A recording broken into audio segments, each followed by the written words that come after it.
Hello everyone, and welcome back to another Raiders video. In this video, I'll do my day 2 recapping the second and third round picks the Raiders made, so let's get into it. So of course, took Brock Bowers in round 1. Now round 2, 44th overall, the Raiders took Jackson Powers-Johnson. I actually kind of predicted this move only a couple of minutes before we were drafting. At first, I thought we were going to take corner, maybe right tackle.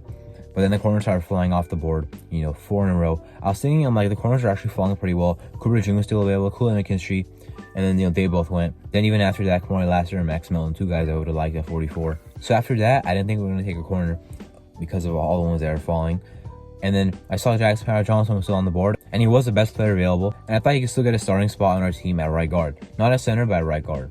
You know what I mean? He could have been a long-term center for a team, but, for us, that's not what he's going to be. He's going to be the right guard. And that's exactly what we drafted him as, which I'm very excited about. He was the best player available. Sure, we could have took a right tackle there, but I think he was the best offensive lineman available. Guard was still in need, and I think we expected Jackson Powers-Johnson to be there, so I'm very happy with that pick. He's a young player, 21 years old.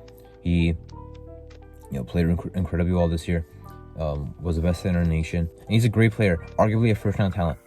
Now, he has the size, he has the athleticism people talk about. He gets to the second level well, and the job is going to be maybe even easier at guard instead of center. But he's a good player, and I think he does fit what we're trying to do in this zone blocking scheme. He is a tough physical player. Apparently, grew up a Raider fan. I love this pick a lot. Probably an A+ when I do my draft grades after the draft is over. This pick is probably going to be an A+. I'm a big fan of Jackson Powers-Johnson. Did not think he'd fall to 44, but best player available. He's going to play at right guard, and I think he fits the culture and fits the offensive scheme as well. You know what I mean? The zone blocking scheme. That's what he kind of did at Oregon. So I think we went best player available in round 1 and round 2. Now round 3, kind of interesting because it was definitely not best player available. It was kind of down the board. We took Delmar Glaze, tackle out of Maryland. I knew who he was, but I didn't know much about him. From what I saw in mock draft simulators, I saw him going in the 5th, maybe 6th round. So maybe it is kind of a reach. But first of all, I want to say a lot of teams were reaching for offensive linemen in this round. The Patriots took Caden Wallace out of Penn State. The Cardinals took Isaiah Adams out of Illinois. I saw some reaches in there that I was kind of surprised about. So we're not the only team that kind of went, to the kind of down the board to get the tackle they like. So this is the guy that we liked, and the guy that our front office decided was the guy. Now he can play both tackle spots, which is a good sign. Obviously, we need him to be the right tackle though. I'm hoping they draft him to be the right tackle. There's no way you can draft a tackle in the 3rd round and he's not the starting tackle when you need one. If he gets beat out by Darren Wilford, that's not a good sign.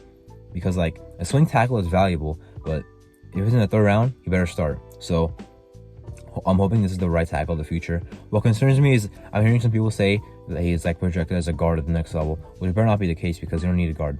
Parham left guard, Powers-Johnson is not going to be the right guard. We need right tackle. That was the last offensive line spot to fill, and hopefully he's the guy.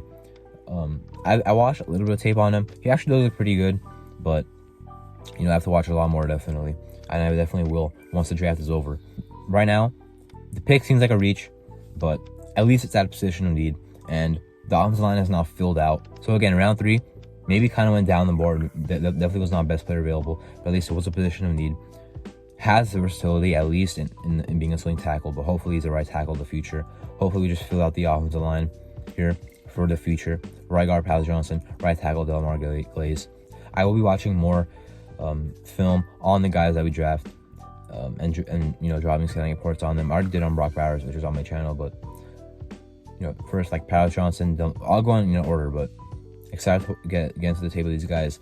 Hoping Glaze is good enough. Hopefully I can see on the tape what they saw on tape, because they're around, it's a pretty high pick. So again, hopefully they're starting right tackle of the future.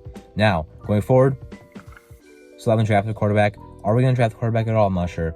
I wouldn't be mad if we didn't, because at this point with who's left, and we do have at least the weapons, and now we fill out the offensive line to help the quarterbacks we have now. So still, the day 3 of the draft to go.